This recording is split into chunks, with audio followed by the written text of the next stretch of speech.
Kailangan nyo na itong mapakinggan. Mamaya ko na-explain ng iba. Lisa, makinig kang General. Marcos Bangag, makinig ka. Makinig kayo, lahat, senador, kongresista, lahat ng tao sa gobyerno, lahat ng tao sa Pilipinas, lahat ng Pilipino sa buong mundo. Makinig kayo kung ano ang ginawa ni Lisa Marcos, ni Chua na panggigipit sa mga minor de edad. What do you mean? I don't know, baby. The government could not do anything about it. My process also not been submitted. Is it process or illegal? Okay. Stop ko muna. Okay? Kinuha sila na mag-ina. Okay? Ang sabi, kukunan lang sila ng statement. Pagdating nila sa police station, pinaghiwalay sila mga kababayan. Yung nanay at yung 4 na anak, 20 minutes away, according to our source, 20 minutes away yung layo ng police station. Pinaghiwalay sila. Hiwalay ang nanay, din yung mga bata, walang lawyer, walang psychologist, walang body camera yung police sa Turkey. You know, it appears na ang Turkey government ay baka nakasabuat ng ISAF kasi based sa ating source, yung mga taga-ISAF at yung Philippine Embassy personnel nasa labas ng police station. Ano nyo po, i-absorb nyo. Ito ay iyakan ng mga bata. Nung dinampot sila sa bahay nila, pinaghiwalay. Ito ay utak ni Lisa Marcos. Utak, siya ang may utak. Pakinggan niyo ulit ito. Maiksi lang po ito. What do you mean? I don't know, baby. The government What are you waiting? Okay, sabi ng ating source, yung mga bata, gusto nilang makasama yung kanilang nanay. Pakinggan niyo muna, tsaka natin explain. My process also not been submitted. Is it process or illegal?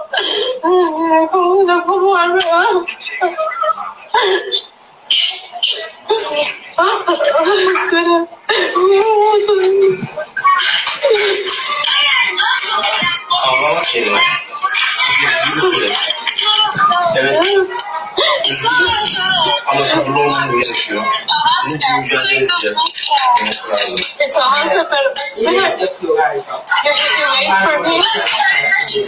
It's not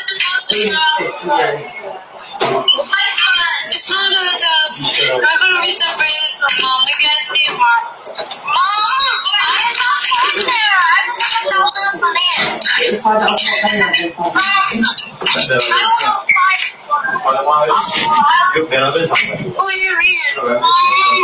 What do you mean?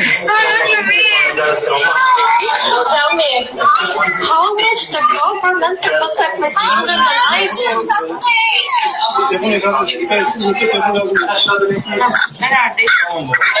Anak, where are you, Anak? Are you in the police? Are you still there? It was supposed to give the phone. After the dormitory, you can talk with them. After. Police force can take phone. Okay. So you keep the phone. Ang sabi, itago daw yung telepono kasi baka kunin ng pulis. What are you doing?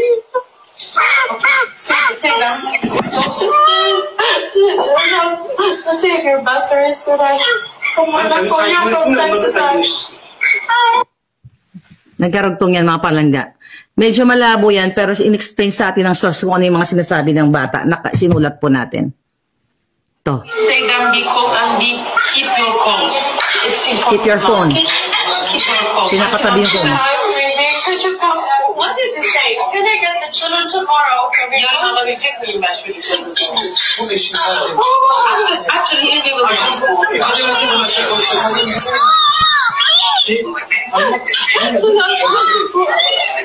Ma'am, please don't leave us.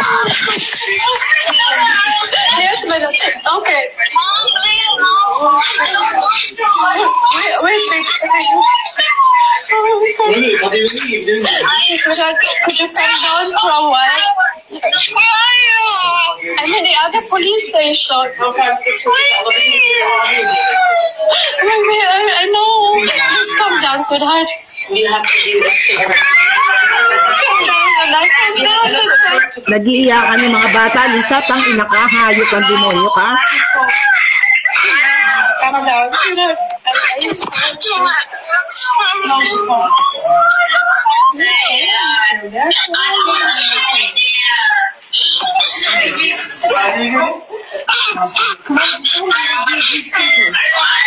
Sweetheart,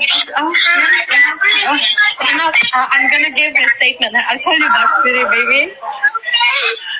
Don't this phone, sweetheart. You're the mother now.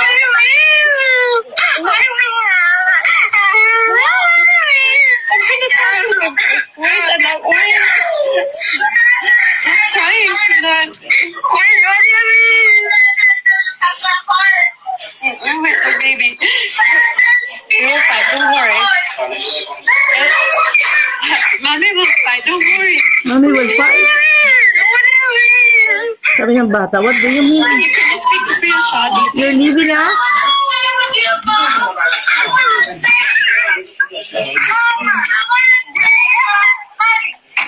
Wait, enough. You wait here. Please, when the police hold the phone, You have to hide the phone. Mom, come on, Maya, hide the After dormitory, she can call you. Please. Wait, enough. Wait. Don't leave us, sabi ng mga bata. I'm sorry. I'll call you back, anak. I'll call you.